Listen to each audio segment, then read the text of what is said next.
আপনি কি কখনো নিজেকে পুরোপুরি একা অনুভব করেছেন?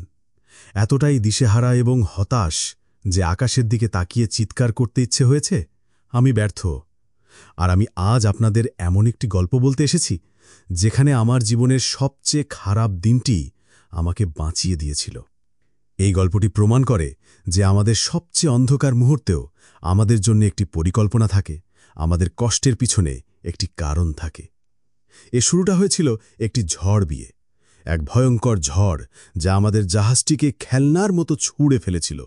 আমার মনে আছে সেই বিশৃঙ্খলা, সেই চিৎকার আর সেই বরফ শীতল জলের অনুভূতি যা সব কিছুকে গ্রাস করছিল। আর তারপর নীরবতা। আমি যখন জেগে উঠলাম, তখন নিজেকে এক নির্জন দ্বীপে আবিষ্কার করলাম, জাহাজডুবির একমাত্র জীবিত ব্যক্তি হিসেবে। বেশ কয়েকদিন আমি হতবাক এবং হতাশায় ডুবেছিলাম। আমি চিৎকার করেছি, প্রার্থনা করেছি, কিন্তু আমার প্রার্থনার জবাবে ছিল শুধু তীরে আছড়ে পড়া ঢেউয়ের অবিরাম গর্জন। প্রতিটি দিন চলে যাওয়ার সাথে সাথে উদ্ধার পাওয়ার আশা ক্ষীণ হয়ে আসছিল। আমি বুঝতে পারলাম যে যদি আমাকে বাঁচতে হয়, তবে সব কিছু নিজের হাতেই তুলে নিতে হবে। আমার প্রথম অগ্রাধিকার ছিল একটি আশ্রয়। আমি দিনের পর দিন ডালপালা আর পাতা সংগ্রহ করে ধীরে ধীরে একটি ছোট কুঁড়ে ঘর তৈরি করলাম। এটা তেমন কিছুই ছিল না, কিন্তু প্রতিকূল আবহাওয়া থেকে এটা ছিল আমার রক্ষা কবচ। এই বন্য পরিবেশের মাঝে সভ্যতার একটি ক্ষুদ্র বাতিঘর, এটা ছিল আমার নিজের রবিনসন ক্রুসোর মতো এক অভিযান। কিন্তু তাতে কোনো রোমাঞ্চ ছিল না। আমি একটি কাজ চালানোর মতো বর্ষা দিয়ে মাছ ধরতে শিখলাম, এবং প্রায় ২০ দিন ধরে এটাই ছিল আমার রুটিন। ঘুম থেকে ওঠা, খাবারের সন্ধান করা, আমার আশ্রয়কে আরও মজবুত করা, আর রাতের আকাশে তারার নিচে ঘুমোনো, এই ভাবতে ভাবতে যে আমি আর কখনো কোনো মানুষের মুখ দেখতে পাব কিনা।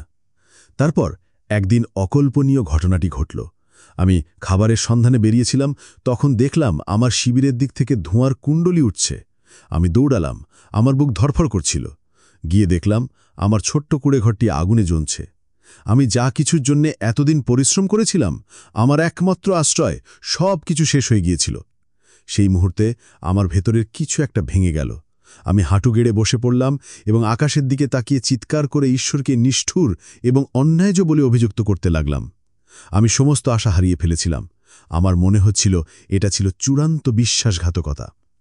পরের দিন সকালে আমি এমন একটি শব্দে জেগে উঠলাম, যেটা আমি ভেবেছিলাম আর কখনো শুনতে পাব না। এক বিকট শব্দ, যা পুরো দ্বীপে প্রতিধ্বনিত হচ্ছিল। আমি উপরে তাকালাম আর দেখলাম উপকূলের কাছেই একটি বিশাল জাহাজ নোঙর করেছে। আমি বেঁচে গিয়েছিলাম। জাহাজে ওঠার পর আমি ক্যাপ্টেনকে জিজ্ঞেস করলাম, তারা আমাকে কি করে খুঁজে পেলেন? তিনি উত্তর দিলেন, আমরা আপনার ধোঁয়ার সংকেত দেখেছিলাম। ধোঁয়ার সংকেত। তখনই আমি সবকিছু বুঝতে পারলাম। যে আগুনকে আমি আমার সর্বনাশ ভেবেছিলাম, যে ঘটনাটি আমাকে হতাশার শেষ প্রান্তে ঠেলে দিয়েছিল, সেটাই আসলে আমার মুক্তির কারণ ছিল। এটা ছিল একটি ঐশ্বরিক সংকেত, এমন এক পরিকল্পনার অংশ যেটা আমি দেখতে পাইনি। আমার সবচেয়ে অন্ধকার মুহূর্তে, যখন আমি ভেবেছিলাম আমি পরিত্যক্ত, তখনই সাহায্য আমার দিকে আসছিল। কথায় বলে, যদি আপনি বিশ্বাস রাখেন, তাহলে জীবনে কখনো আশা হারাবেন না। যখন কিছু ভালো হয়, তখন আমরা প্রায়শই অভিযোগ করি। কষ্টের সময় আমরা আমাদের বিশ্বাস নিয়ে প্রশ্ন করি, কিন্তু আমরা ভুলে যাই যে এর পিছনে একটি বড় ছবি রয়েছে, একটি বৃহত্তর পরিকল্পনা রয়েছে, যেটা আমরা সবসময় বুঝতে পারি না।